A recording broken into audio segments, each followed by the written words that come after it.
இன்றைக்கி நம்ம ரிப்பன் பக்கோடா எப்படி ஈஸியாக பண்ணுறதுங்கிறத பற்றி தான் பார்க்க போகிறோம்.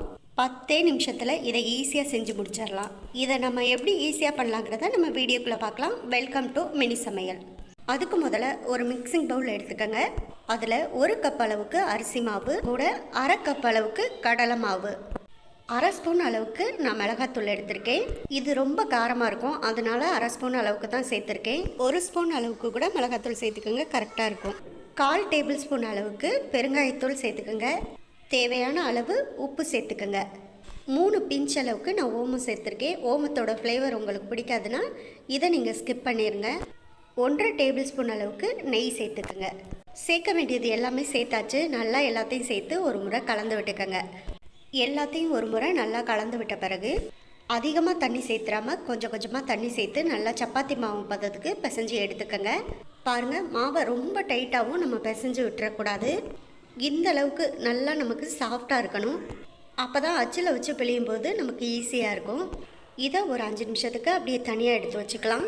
இப்போ பார்த்தீங்கன்னா நான் இந்த அச்சில் தான் ரிப்பன் பக்கோடா செஞ்சு எடுக்க போகிறேன். பாருங்கள், அதிலே நல்லா டிசைன்லாம் கொடுத்துருக்காங்க. இதில் பண்ணும்போது நமக்கு ரொம்ப ரொம்ப ஈஸியாக இருக்கும். இப்போ பாருங்கள், நான் அந்த ரிப்பன் பக்கோடா செய்ய போகிற அச்சையும் ரெடி பண்ணி எடுத்துக்கிறேன். ஃபுல்லாக இந்த அச்சிலையும் நான் எண்ணெயை அப்ளை பண்ணி வச்சுக்கிறேன். அப்போ தான் இதில் சேர்க்குற மாவு ஒட்டாமல் வரும். பாருங்கள், ஃபுல்லாக சூப்பராக நம்ம எண்ணெய் அப்ளை பண்ணிட்டோம். இப்போ நான் ரெடி பண்ணி வச்சுருந்த மாவுலேருந்து கொஞ்சம் மாவு எடுத்துருக்கேன். அதை இந்த அச்சில் சேர்த்துட்டு இதை நம்ம நல்லா க்ளோஸ் பண்ணி எடுத்துக்கலாம். இப்போ பாருங்கள், அடுப்பில் ஒரு பாத்திரத்தை வச்சு ஏற்கனவே நான் எண்ணெயை சூடு பண்ணியிருக்கேன். எண்ணெயும் இப்போ நல்லா சூடாகி வந்துருச்சு. இந்த சமயத்தில் நம்ம அச்சில் சேர்த்துருக்க அந்த மாவை பிழிஞ்சு விட்டுக்கலாம். அந்த அச்சில் ஏற்கனவே நமக்கு டிசைன் இருந்துச்சு, அதனால் பாருங்கள் வரி வரியாக சூப்பராக டிசைன் இருக்குது.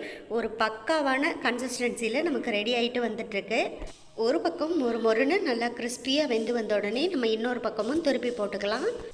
இப்போ பார்த்திங்கன்னா நல்லா ஒரு பக்கம் வெந்து வந்துருச்சு. இன்னொரு பக்கமும் நான் திருப்பி எடுத்து போட்டுக்க போகிறேன். திருப்பி போடும்போது மட்டும் நம்ம கொஞ்சம் கேர்ஃபுல்லாக போடணும். ஏன்னா எண்ணெயில் நம்ம சேர்த்துருக்கோம். ரிப்பன் பக்கோடா வந்து ஃபுல்லாக அப்படியே திருப்பி போடுறதுனால கொஞ்சம் கேர்ஃபுல்லாக நம்ம திருப்பி போட்டுக்கணும். இன்னொரு பக்கமும் நல்லா வெந்து மொறுன்னு கிறிஸ்பியாக வந்த உடனே இப்போ பாருங்கள், ஒரு 90% பபிள்ஸ் நல்லா அடங்கி வந்துடுச்சு. இப்போ இதை நம்ம வெளியில் எடுத்துக்கலாம். 2 பக்கமும் நல்லா வெந்து மொறுன்னு கிறிஸ்பியாக வந்துடுச்சு. அது மட்டும் இல்லாமல் நம்ம சேர்த்துருக்க அச்சிலையும் அந்த வரி வரியாக இருந்த டிசைன் எல்லாமே இந்த ரிப்பன் பக்கோடாவில் வந்திருக்கு. பார்க்கவும் ரொம்பவே அழகாக இருக்குது. இப்போ இதை வெளியில் எடுத்துகிட்டு ஒரு பிளேட்டில் போட்டு வச்சுக்கலாம். இப்போ பாருங்கள், நான் எல்லா ரிப்பன் பக்கோடாவுமே ஆல்மோஸ்ட் செஞ்சு முடிச்சிட்டேன். நல்ல கிறிஸ்பியாக மொறுன்னு சூப்பரான டேஸ்ட்டில் நமக்கு ரெடியாகி வந்திருக்கு. சாப்பிட்றதுக்கு மட்டும் இல்லை, ரிப்பன் பக்கோடா பார்க்குறதுக்கும் அந்த டிசைன்லாம் வந்திருக்கும், ரொம்பவே அழகாக இருக்குது. இதை 10 நிமிஷத்தில் நீங்கள் செஞ்சு முடிக்கலாம். இந்த தீபாவளிக்கு கூட இதை நீங்கள் ட்ரை பண்ணி பாருங்கள். ட்ரை பண்ணி பார்த்துட்டு எப்படி வந்துச்சுங்கிறத கமெண்ட் பாக்ஸில் சொல்லுங்கள். இந்த வீடியோ உங்களுக்கு பிடிச்சிருந்தா லைக் பண்ணி உங்கள் ஃப்ரெண்ட்ஸ் அண்ட் ரிலேட்டிவ்ஸ் எல்லாருக்கும் ஷேர் பண்ணுங்கள். மறந்துடாமல் நம்ம மினி சமையல் சேனலை சப்ஸ்கிரைப் பண்ணுங்கள். இதே மாதிரி அடுத்தடுத்து நல்ல வீடியோவில் சந்திப்போம். ஓகே, பாய். இந்த நாள் இனிய நாளாக மாறட்டும்.